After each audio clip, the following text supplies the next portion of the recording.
The Colorado Springs Police Department actually running out of room at the impound lot, and it's causing headaches in the community when it comes to getting abandoned vehicles towed off local streets. News 5's Andy Cohen hearing from viewers who have waited for months to get the cops to haul off the clunkers on their street. He joins us in studio with more on this growing problem. Andy. Yeah, well, the impound lot is in fact over capacity. In the ranks of the police department, they're stretched a bit thin these days. So even though it is a code violation to leave a car on the street in one place for more than 48 hours, viewer Rachel Beisel tells us that she's waited much longer than that to get the cars towed away near her home.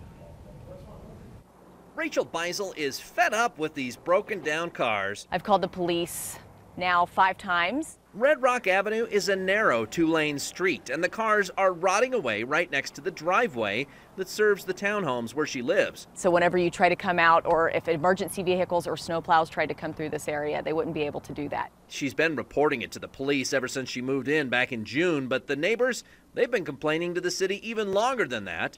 In her most recent call, the officer was surprisingly candid. They told me that there were too many cars in the impound lot and that they wouldn't be able to come and ticket them because they wouldn't be able to do anything with them. And they're telling the truth. The impound lot is over capacity. Today, the count was 1,308 vehicles, which is about 100 vehicles over the capacity. The city holds auctions here every month, but it's not enough to keep up with all the cars coming in.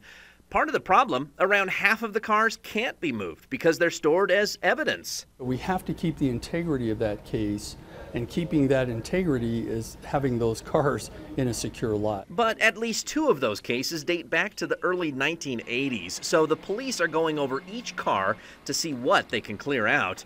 As for Rachel? Well, I asked them, can you give me any options? And they said that my option would be to go to a city council meeting and ask the city for more money to help the impound lot. And she and her HOA may do just that. Now, you are still encouraged to report abandoned cars, but the police department wants you to know that those calls are going to be treated as a low priority call. That's because officers are going to be dispatched to those in-person crimes first. Rob? Andy, thanks. Right now, Red Cross volunteers from across Colorado